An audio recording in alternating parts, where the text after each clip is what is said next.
എല്ലാവരും സുഖമായിരിക്കണമെന്ന് വിശ്വസിക്കുന്നു. ഞാനിപ്പോൾ ഉള്ളത് എൻ്റെ വീട്ടിലാണ്. അപ്പോൾ വീട്ടിലേക്ക് വരുന്നതിന് മുമ്പും അതുപോലെ തന്നെ വരുന്ന വഴിക്കൊക്കെ ഉള്ള കുറച്ച് വിശേഷങ്ങളാണ് ഞാൻ ഇന്നത്തെ വീഡിയോയിൽ നിങ്ങളായിട്ട് പങ്കുവെക്കാമെന്ന് വിചാരിക്കുന്നത്. അപ്പോൾ പ്രത്യേകം പറയാം, ഇന്നത്തെ വീഡിയോയിൽ റെസിപ്പിയും കാര്യങ്ങളൊന്നും ഇൻക്ലൂഡ് ചെയ്തിട്ടില്ല. ചുമ്മാ കുറച്ച് വിശേഷങ്ങൾ പറയാമെന്ന് വിചാരിച്ചു. അപ്പോൾ ഇനി നമുക്ക് നേരെ വീഡിയോയിലോട്ട് തന്നെ പോവാം. അപ്പോൾ അതിന് മുമ്പായിട്ട് വീഡിയോ കണ്ടു കഴിഞ്ഞാൽ എല്ലാവരും നിങ്ങളുടെ അഭിപ്രായം പറയാൻ മടിക്കരുത് കേട്ടോ. അതെന്തെന്നായാലും കമൻറ്റ് ചെയ്യുക. അപ്പോൾ ഞാൻ വീട്ടിൽ നിന്ന് പോകാൻ ഉദ്ദേശിക്കുന്നതിൻ്റെ തലേ ദിവസം തന്നെ മോൻ്റെ സാധനങ്ങളൊന്നും മിസ്സാവാണ്ടിരിക്കാൻ വേണ്ടി തലേ ദിവസം തന്നെ അതിനുള്ള ഒരുക്കങ്ങൾ തുടങ്ങും. പക്ഷേ അന്നത്തെ ഈ തലേ ദിവസം എന്ന് പറയുമ്പോൾ ഞങ്ങൾക്ക് പള്ളിയിൽ ഉസ്താദിന് ഭക്ഷണം കൊടുക്കേണ്ട ദിവസമായിരുന്നു. അപ്പോൾ അതുകൊണ്ട് തന്നെ നല്ല തിരക്കുള്ള ദിവസമാണ്. അപ്പോൾ ജോലികളൊക്കെ നടക്കുന്നതിൻ്റെ ഇടയിൽ കൂടി ഞാൻ ഫ്രിഡ്ജിൻ്റെ മേലെ ഒരു ചെറിയൊരു ഹാൻഡ് ബുക്ക് പോലെ എപ്പോഴും കീപ്പ് ചെയ്യുന്ന ഒരു ബുക്കാണ്. അപ്പോൾ ആ ബുക്ക് കൊണ്ടൊന്ന് ഇങ്ങനെ വെച്ചിട്ട് ഓരോന്ന് ഓർമ്മ വരുമ്പോൾ അതിൽ ഇങ്ങനെ നോട്ട് ചെയ്ത് വെക്കുകയാണ് ചെയ്യണത്. അപ്പോൾ നമുക്ക് ലാസ്റ്റ് അതൊരു ചെക്ക് ലിസ്റ്റ് പോലെ ഉപയോഗിക്കാമല്ലോ. എടുത്ത് വെച്ച് കഴിയുമ്പോഴും തിരിച്ച് വീട്ടിൽ നിന്ന് ഇങ്ങോട്ട് പോരുമ്പോഴൊക്കെ അത് വെച്ച് നമുക്ക് ചെക്ക് ചെയ്ത് ഒരു സാധനം മിസ്സാവാണ്ട് കൊണ്ടുവരാമല്ലോ. അപ്പോൾ അങ്ങനെ നോട്ട് ചെയ്യുന്നുണ്ട്. അപ്പം നമ്മൾ ഉച്ചക്കൽക്കുള്ള രാവിലെ ഇടിയപ്പവും മുട്ടക്കറിയും കൊടുത്ത് അയച്ചു. പിന്നെ ഉച്ചക്കൽക്കുള്ള ജോലിയിലൊക്കെയാണ് നടന്നുകൊണ്ടിരിക്കുന്നത്. അപ്പോൾ അതിനുള്ളത് ഉച്ചക്കൽക്കുള്ളതെല്ലാം തലേദിവസം തന്നെ അരിഞ്ഞു വെച്ചിട്ടുണ്ടായിരുന്നു. സവാളയും ക്യാബേജും സംഭവങ്ങളൊക്കെ. ഇത് വൈകിട്ടത്തേക്കുള്ളതാണ്. അപ്പോൾ ഉച്ചക്കൽക്ക് ഉള്ള ഭക്ഷണങ്ങൾ നമ്മൾ ഉണ്ടാക്കുന്നതിൻ്റെ ഇടയിൽ കൂടി വൈകിട്ടത്തേക്കുള്ള പയറൊക്കെ ഒന്ന് കഴുകി അരിഞ്ഞ് ഞാൻ വേഗം തന്നെ ഫ്രിഡ്ജിലേക്ക് എടുത്ത് വെക്കുകയാണ്. അപ്പോൾ ഇത് കുറച്ച് അധികം ഉണ്ടായിരുന്നു കേട്ടോ. അപ്പോൾ ഞാനത് മുഴുവനായിട്ട് തന്നെ അരിഞ്ഞ് വെക്കുകയാണ്. ഇനിയിപ്പം അതിൻ്റെ പിറ്റേ ദിവസം നാത്തൂൻകുട്ടിക്ക് ജോലിക്ക് പോകുമ്പോൾ എടുക്കാനും കൂടി ഉള്ളതും കൂടി ഞാൻ മുഴുവനായിട്ട് അരിഞ്ഞു വെച്ച്. അപ്പോൾ അതിനിടയിൽ കൂടി ചിക്കൻ കറി ഉണ്ടാക്കുന്നുണ്ട്. അപ്പോൾ ഉച്ചയ്ക്ക് നമുക്ക് ചിക്കൻ കറിയാണ് മെയിനായിട്ടുള്ളത്.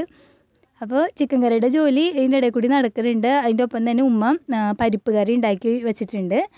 പിന്നെ ഇനി ഞാൻ അതിൻ്റെ മുമ്പായിട്ട് തന്നെ ക്യാബേജ് തോരൻ ഉണ്ടാക്കി. അപ്പോൾ ഇതെല്ലാം സാധാരണ ഭക്ഷണ വിഭവങ്ങളായതുകൊണ്ട് തന്നെയാണ് ഞാൻ പ്രത്യേകിച്ച് റെസിപ്പി ഒന്നും പറയാത്തത് കേട്ടോ.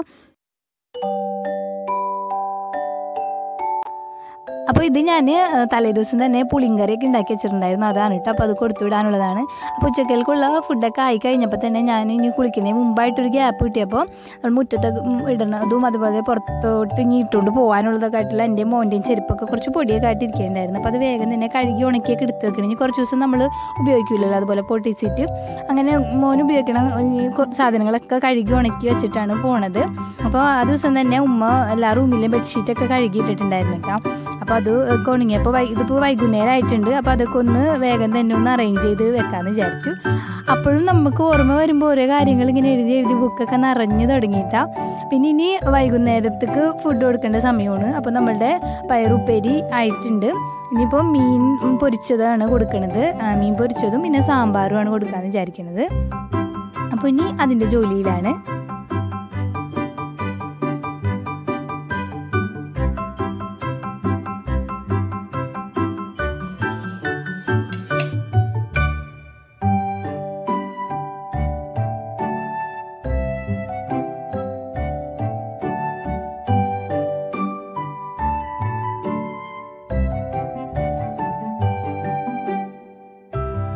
ഇനിയിപ്പോൾ രാത്രി അവർക്ക് കഴിക്കാനുള്ള ഫുഡും കൂടിയും എല്ലാം ആയിട്ടുണ്ട്. ഇനിയിപ്പോൾ നമുക്ക് ഉറങ്ങുന്നതിന് മുമ്പായിട്ട് വേറെ വലിയ ജോലികളൊന്നും ഇല്ല. അപ്പം നാളെ കൊണ്ടുപോകാനുള്ള മോൻ്റെ കുറച്ച് സാധനങ്ങൾ മറക്കാതിരിക്കാനായിട്ട് എടുത്ത് വെക്കാമെന്ന് വിചാരിച്ചിട്ട് ഞാനൊരു ബാഗ് പെട്ടെന്ന് തന്നെ ഒഴിച്ചെടുക്കുകയാണ്. ഇതിലാണ് ഞാൻ കൂടുതലും ഡ്രസ്സൊക്കെ കൊണ്ടുപോകാറ്. ഇപ്പോൾ എടുത്ത ഷാൾ എൻ്റെ വെഡ്ഡിങ് ഗൗണിൻ്റെ ഷാളാണ് കേട്ടോ. അപ്പോൾ ഞാൻ പെട്ടെന്ന് അങ്ങനെ ഉപയോഗിക്കാത്ത കുറച്ച് സാധനങ്ങളൊക്കെ ഇട്ട് വെച്ചേക്കണേന് ബാഗിൽ. പിന്നെ പിറ്റേ ദിവസമായപ്പോഴേക്കും ഞാൻ വീണ്ടും ഓരോ സാധനങ്ങൾ പറക്കാൻ തുടങ്ങിയിട്ടാണ്. പെട്ടെന്ന് മറന്നു പോണ മൈക്ക് അതുപോലെ ചാർജർ അങ്ങനെയുള്ള സാധനങ്ങളൊക്കെ ഞാൻ വേഗം തന്നെ എടുത്ത് വെക്കാൻ തുടങ്ങി. പിന്നെ എൻ്റെ ഡ്രസ്സ് അധികം ഞാൻ കൊണ്ടുപോകാറില്ല. ഇപ്പോൾ അനിയത്തിൻ്റെ ഡ്രസ്സൊക്കെയാണ് കൂടുതലും അവിടെ ചെന്നാൽ ഇടാറ്. മോൻ്റെ സാധനങ്ങൾ തന്നെ ഒരുപാടുണ്ടാവും. അപ്പോൾ അതായിരുന്നു എൻ്റെ സാധനങ്ങളൊക്കെ പരമാവധി ഞാൻ കുറയ്ക്കുകയാണ് ചെയ്യാറ്.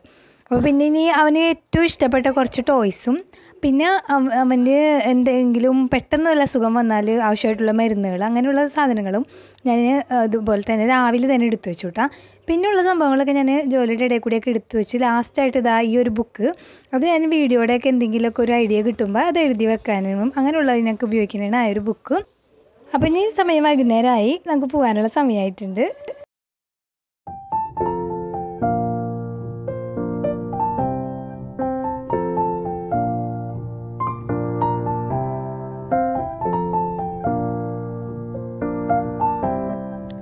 അങ്ങനെ കുറച്ച് സമയമൊക്കെ അങ്ങനെ തട്ടിയും പൊട്ടിയൊക്കെ ഇരുന്ന് പിന്നെ പോകാനുള്ള സമയമായി.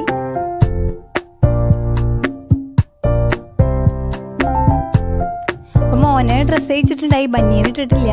അപ്പോൾ പോകാൻ സമയത്ത് ഇടിക്കാറുള്ളൂ. അപ്പോൾ അതൊക്കെ ഇടിച്ചു. പിന്നെ സാധനങ്ങളൊക്കെ ഡിക്കിലേക്ക് എടുത്തൊക്കെയാണ്. അപ്പം അനിയനും നാത്തൂനും ഊട്ടിയുണ്ട്. അപ്പോൾ അവർ രണ്ടുപേരും കൂടി ചെയ്യാണ്. അപ്പോൾ ഇക്കാക്ക് ഇപ്പോൾ വരുന്നില്ല, ഞാനും ഉപ്പാടേയും ഉമ്മാടേയും കൂടിയാണ് പോണത്. ഇക്കാക്ക ഇപ്പോൾ തിരക്കിലാണ്. അപ്പോൾ ഇക്കാക്ക സാധാരണ ശനിയാഴ്ച ഞായറാഴ്ചയൊക്കെയാണ് വരാറ്, ഞാൻ നിൽക്കാനൊക്കെ പോയി കഴിഞ്ഞാൽ. അപ്പം അങ്ങനെ നമ്മൾ യാത്ര തുടങ്ങിയിട്ടാ. പോയി കുറച്ചായപ്പോൾ തന്നെ മോനും ഉറങ്ങി, അവനൊന്നും ഉറങ്ങിയിട്ടുണ്ടായിരുന്നില്ല. അപ്പോൾ മടിയിൽ കിടന്ന് ഉറങ്ങിയാണ്. അപ്പം അങ്ങനെ നമ്മൾ പോയി. ഇപ്പോൾ നമ്മൾ പോയിക്കൊണ്ടിരിക്കണത് നമ്മുടെ M4 ടെക്കിലെ ജിയോ മച്ചാൻ്റെയും പ്രവീൺ മച്ചാൻ്റെയും നാട്ടിൽ കൂടിയാണ്. പൊയ്യാന്ന് പറയും. പൊയ്യ കൃഷ്ണൻകോട്ട ആ ഒരു ഭാഗത്തൂടെ നമ്മൾ പോയിക്കൊണ്ടിരിക്കുന്നത്. ഈ കാണുന്നത് ഈ നെയ്തൽ സീ ഫുഡ് എന്ന് പറഞ്ഞിട്ട് സീ ഫുഡൊക്കെ പ്രിസർവ് ചെയ്യണതും അങ്ങനത്തെ പ്രത്യേകിച്ച് സീ ഫുഡും കാര്യങ്ങളൊക്കെ കിട്ടുന്ന ഒരു സ്ഥലമാണ് അത്.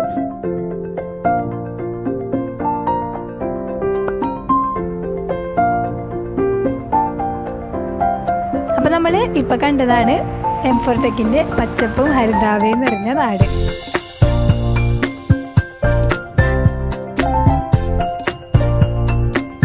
അപ്പം നമ്മൾ കൊടുങ്ങല്ലൂർ എത്തി. ഇപ്പം ഈ കാണുന്നതാണ് ചരിത്രപ്രധാനമായ കൊടുങ്ങല്ലൂർ ചേരമാൻ ജുമാ മസ്ജിദ്. അങ്ങനെ എൻ്റെ സ്വന്തം നാടായ എറിയാട് എത്തി. ഈ കാണുന്നതാണ് ഞാൻ പഠിച്ച school, Keralavarma higher secondary school. അപ്പോൾ ഞാൻ ഹൈസ്കൂളും ഹയർ സെക്കൻഡറിയും ഒക്കെ ഇവിടെ തന്നെ പഠിച്ചത്. ഇപ്പോൾ ഈ കാണുന്നതാണ് ഹൈസ്കൂൾ സെക്ഷൻ, അതിന് മുമ്പ് കണ്ടത് ഹയർ സെക്കൻഡറി സെക്ഷൻ. അങ്ങനെ നമ്മൾ ഏകദേശം വീടെത്താനായിട്ടുണ്ട്. പക്ഷെ നമ്മൾ ആദ്യം തന്നെ ഒന്ന് തറവാട്ടിലോട്ട് തറവാട്ടിൽ പോയിട്ടാണ് പിന്നെ വീട്ടിലോട്ട് പോയി. പിന്നെ ഉമ്മയൊക്കെ ഞങ്ങളെ കൊണ്ടുവന്നാക്കിയിട്ട് തിരിച്ചു പോയി. പിന്നെ ഇത് രാത്രികളുടെ സെക്ഷനാണ് കാണുന്നത്. ഇത് എപ്പോഴും പതിവുള്ളതാണ്. ഞാനും അനിയത്തിയും മോനും കൂടി കഴിഞ്ഞിട്ടുണ്ടെങ്കിൽ ചുമ്മാ അലമ്പാണ്. കുറച്ച് സമയം പാട്ടോ ഡാൻസോ അല്ലെങ്കിൽ വെറുതെ എന്തെങ്കിലും അലമ്പുണ്ടാക്കിക്കൊണ്ടിരിക്കും. അപ്പോൾ ആ പരിപാടികളൊക്കെയാണ് ഇങ്ങനത്തെ സെഷൻ എന്ന് പറയണത്.